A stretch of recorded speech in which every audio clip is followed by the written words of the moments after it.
Hello guys, welcome back to our new session. तो हमने अपनी लास्ट जो क्लास थी उसमें हमने एक्सरसाइज 3.2 कंप्लीट की थी। आज हम करते हैं अपनी एक्सरसाइज 3.3। 3.3 में फर्स्ट क्वेश्चन क्या है? Given a parallelogram A B C D, complete each statement along with the definition of property used. ठीक है, अब ये कह रहा है कि ये पैरेललोग्राम दे रखी है और इसमें से कुछ कंडीशन दे रखे हैं, जैसे A D is equal to, A D किसके इक्वल है। अब देखो, जो हमारी पैरेललोग्राम होती है, पैरेललोग्राम में क्या होती है हमारी, ये साइड इस साइड के इक्वल होती है, ये साइड इस साइड के इक्वल होती है। ठीक है मिस, जैसे मैं आपको एक फिगर बना के दिखा देती हूँ। जैसे कि ये हमारी पैरेललोग्राम हो गई। ठीक है, इसका नाम रख दिया हमने ए बी सी और डी। ठीक है, पैरेललोग्राम की पहचान ये होती है कि जो ये साइड है ये इसके इक्वल होगी और जो ये साइड है ये इसके इक्वल होगी। ठीक है, तो इसने हमसे फर्स्ट क्वेश्चन में यही पूछा है, फर्स्ट पार्ट में, कि जो एडी है वो किसके इक्वल है। अब देखो, एडी हमारी ये है, मीन्स ये लाइन इसके पैरेलल है, तो एडी किसके पैरेलल होगी? सीबी की। रीजन क्या है? क्योंकि पैरेललोग्राम में अपोजिट साइड क्या होती है? इक्वल होती है। Opposite side are equal. ठीक है, अब सेकंड पार्ट क्या दे रखा है इसने? Angle D C B is equal to,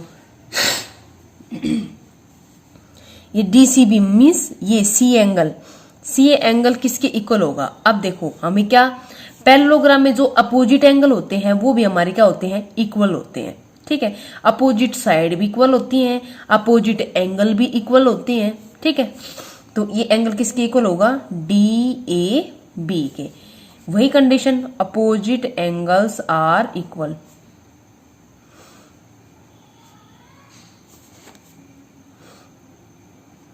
ठीक है, अब थर्ड पार्ट में क्या दिया है? थर्ड पार्ट में दिया है ओ सी इज इक्वल टू। अब देखो, ओ सी हमारा क्या है? मीन्स इसने डायगोनल्स भी ड्रॉ कर रखे हैं, उसमें ये ऐसे डायगोनल्स हम ड्रॉ कर देते हैं और ये दोनों आपस में ओ पे मिलते हैं। अब देखो, पैरेललोग्राम में एक चीज और होती है, अगर इसकी डायगोनल्स हम अगर मिलाते हैं तो ये दोनों डायगोनल्स जो है आपस में इंटरसेक्ट करते हैं। इंटरसेक्ट का मतलब ये होता है कि एक दूसरे को दो बराबर हिस्सों में बांटते हैं। ठीक है, इंटरसेक्ट का मतलब ये होता है। तो ओ सी किसके इक्वल होगा? O C is equal to O A, क्योंकि diagonals are bisect each other. ठीक है, तो इसलिए जो ओ सी होगा वो ओ ए के इक्वल होगा। तो ये था हमारा थर्ड पार्ट है फर्स्ट क्वेश्चन का। अब है फोर्थ पार्ट। फोर्थ पार्ट में दे रखा है m angle D A B plus m angle C D A. अब देखो, डी ए बी का मतलब है डी ए बी मीन्स ये एंगल। ठीक है, और angle C D A means ये एंगल। तो ये दोनों एंगल कैसे एंगल है?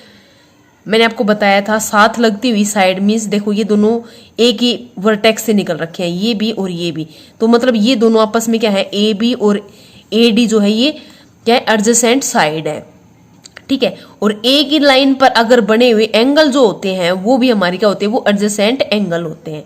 तो पैरेललोग्राम में जो एडजेसेंट एंगल होते हैं हमारे, वो 180 डिग्री के होते हैं। क्यों?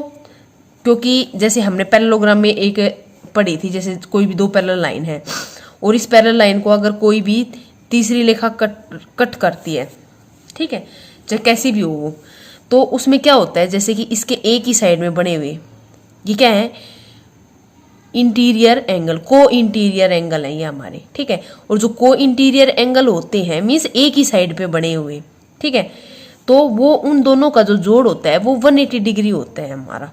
ठीक है, तो वही इसमें है। तो angle D A B plus angle C D A is equal to 180 degree. ये क्या है? को इंटीरियर एंगल। ठीक है, तो इसका आ गया हमारा 180 डिग्री। तो इसके ये क्वेश्चन नंबर फर्स्ट के 4 पार्ट ही थे। अब है हमारा question number second. Question number second में क्या दे रखा है, कुछ फिगर्स दे रखी हैं और हमें उनकी वैल्यू निकालनी है। जैसे कि सेकंड में फर्स्ट पार्ट दे रखा है, कोई पैरेललोग्राम दे रखी है ऐसे, ठीक है।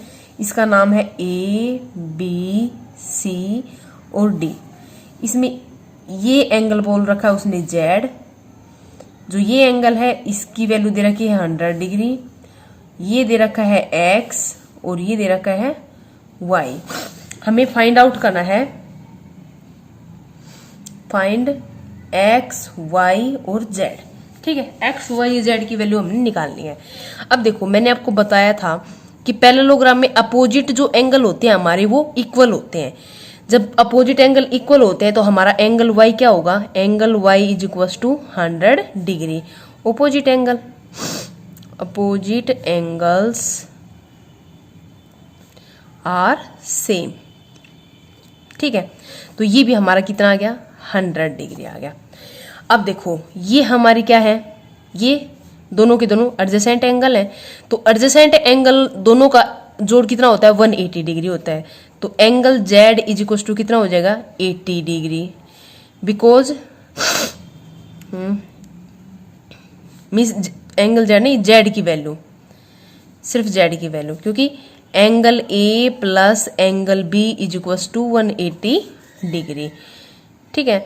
और ये भी क्या है, रीजन, रीजन है को इंटीरियर एंगल। तो को इंटीरियर एंगल का जो सम होता है वो 180 डिग्री होता है, और 180 में से 100 माइनस जाएगा तो हमारा क्या आएगा, 80 डिग्री आएगा। अब ये हमारा 80 डिग्री आ गया, तो ये x जो है ये इसके अपोजिट है। तो जो c की वैल्यू आ जाएगी, सॉरी x की जो वैल्यू आ जाएगी वो भी क्या आ जाएगी, 80 डिग्री, क्योंकि क्या है ये अपोजिट एंगल ऑफ जेड, ठीक है। तो ये था हमारा क्वेश्चन नंबर 2। क्वेश्चन नंबर 2 की सारों की देखो, x की वैल्यू भी आ गई हमारी 80 और z की वैल्यू भी 80 आ गई, y की वैल्यू 100 आ गई है, ठीक है। अब हम चलते हैं पार्ट 2 पर। पार्ट 2 में क्या दे रखा है, ऐसे ही कोई पैरेललोग्राम दे रखी है, ठीक है। और उसमें उसका नाम कुछ दे नहीं रखा, लेकिन अंदर जो वैल्यू दे रखी है ये x, और इसका एक्सटीरियर एंगल दे रखा है, ये है z, ये है y, और ये है हमारा 50 डिग्री, ठीक है। अब देखो हम इसका नाम रख लेते हैं, मान लिया ये a b c और d है। हमें अब देखो हमारे पास सिर्फ एक एंगल दे रखा है, angle d, angle d is equal to 50 degree. जब एंगल d 50 डिग्री है तो हमारा अंदर का जो एंगल b है, एंगल b क्या होगा, ये भी हमारा 50 डिग्री होगा, क्योंकि अपोजिट एंगल जो होते हैं वो हमारे इक्वल होते हैं पैरेललोग्राम में। अपोजिट एंगल्स आर इक्वल, ठीक है। अब देखो ये 50 आ गया हमारा, ठीक है। अब हम इसके जरिए इसकी वैल्यू भी निकाल सकते हैं, क्यों, क्योंकि इन दोनों का अगर हम जोड़ निकालेंगे तो ये हमारे क्या होंगी, क्योंकि ये लीनियर पेयर है, लीनियर पेयर ऑफ इक्वेशन। तो लीनियर पेयर में क्या होता है कि जो एंगल होते हैं दोनों, उन दोनों का जो जोड़ होता है वो 180 डिग्री होता है। तो जो z है, z की वैल्यू आ गई 180 minus 50 is equal to 130 degree, ठीक है। तो z की वैल्यू ये आ गई हमारी, इसमें लिख देते हैं linear pair, linear pair of angles, ठीक है। ये प्रॉपर्टी इसकी है। अब देखो z की वैल्यू भी आ गई हमारी, और अब हमें निकालनी है x की। अब हमें ये पता है कि ये दोनों क्या है, हमारे एडजेसेंट एंगल है। तो एडजेसेंट एंगल का सम जो होता है वो भी 180 डिग्री होता है, ठीक है। तो एडजेसेंट एंगल का सम 80 डिग्री होता है। तो x की वैल्यू क्या आ गई हमारी, 180 minus 50 is equal to 130 degree. तो x की वैल्यू भी क्या आ गई हमारी, 130 डिग्री। अब जब हमारी x की वैल्यू ये क्या है, इसकी कंडीशन क्या है, एडजेसेंट एंगल, ठीक है। अब ये देखो x और y ये आपस में क्या है, अपोजिट है। तो y क्या आ गया हमारा, y भी क्या आ गया, 130 डिग्री आ गया। क्यों, क्योंकि ये क्या है, अपोजिट एंगल है।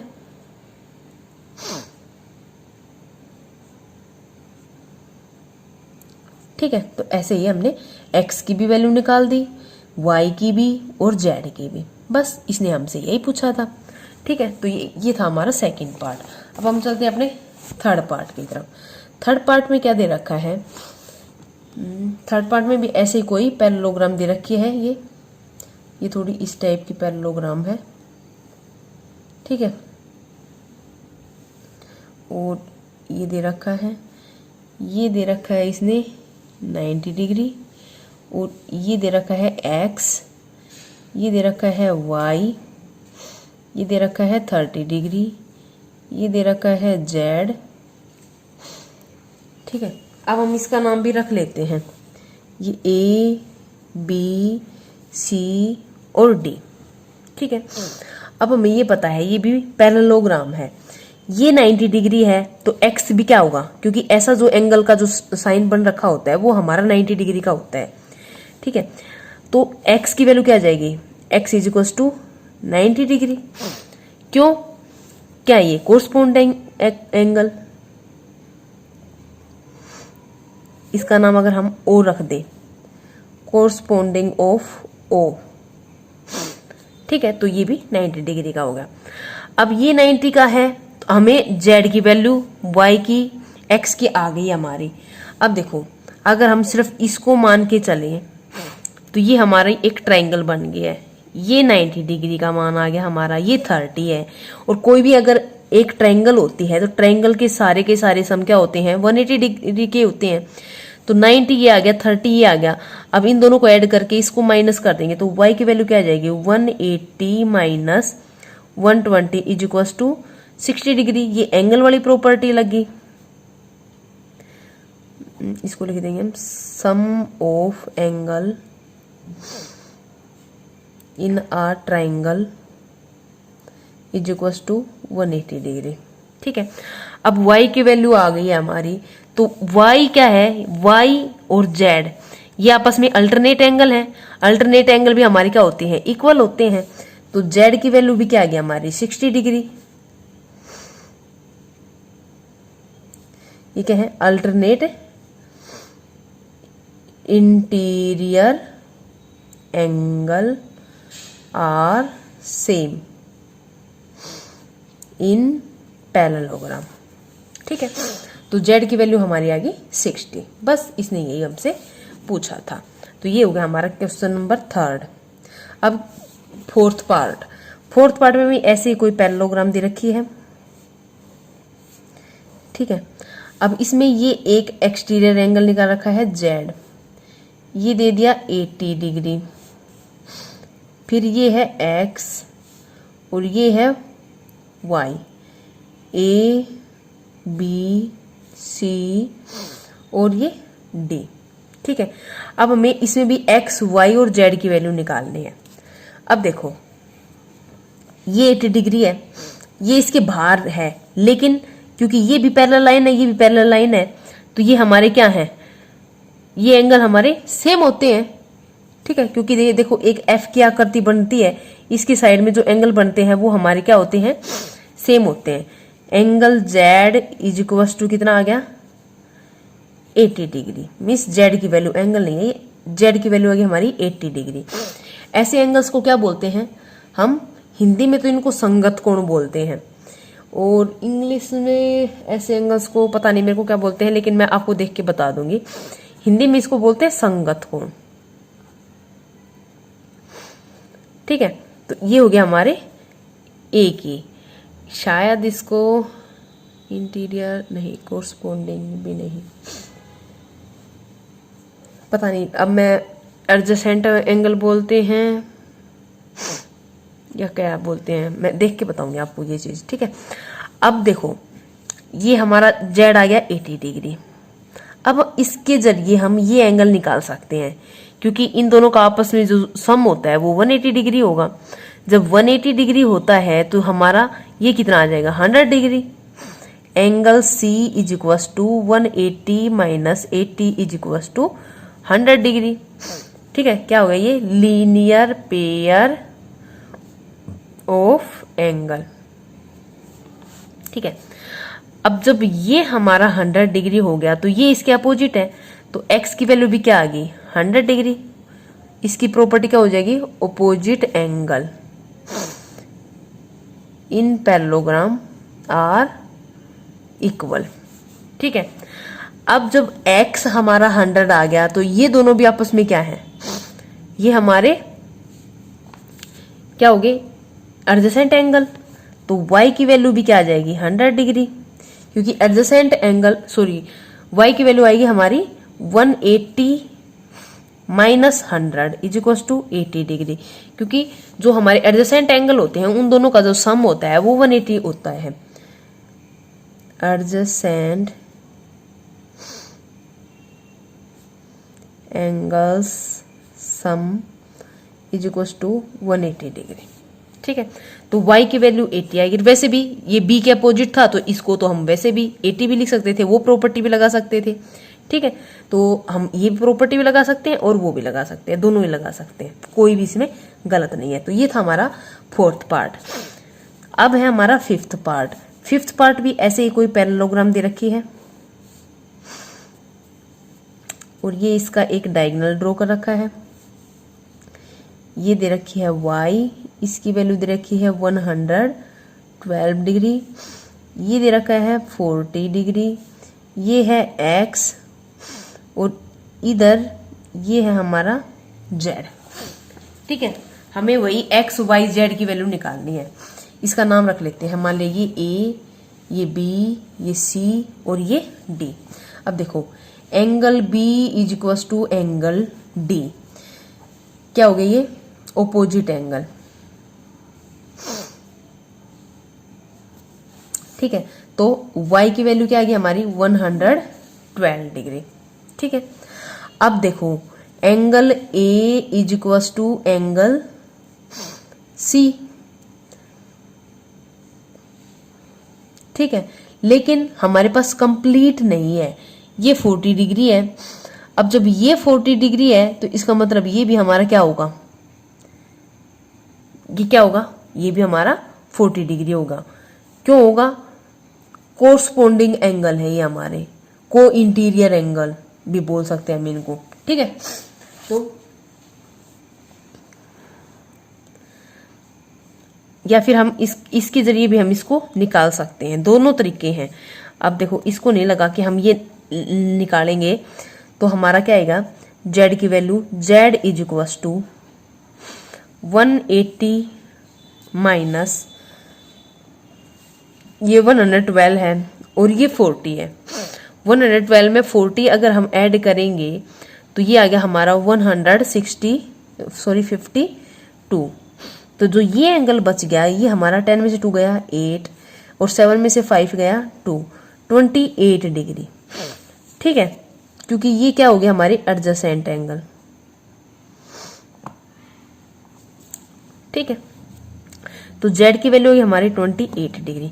अब देखो, z is equal to x, क्यों? ये है कोरस्पोंडिंग।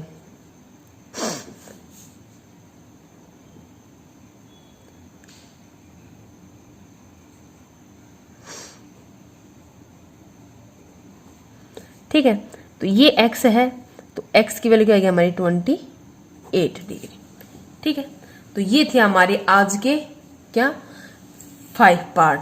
मीन्स इस चैप्टर के ये 2 जो क्वेश्चन है ये हमारे हो गए कंप्लीट। ठीक है, और क्वेश्चन हम करते हैं अपनी नेक्स्ट वीडियो में। तो चलिए मिलते हैं नेक्स्ट वीडियो में। Thank you for watching this video.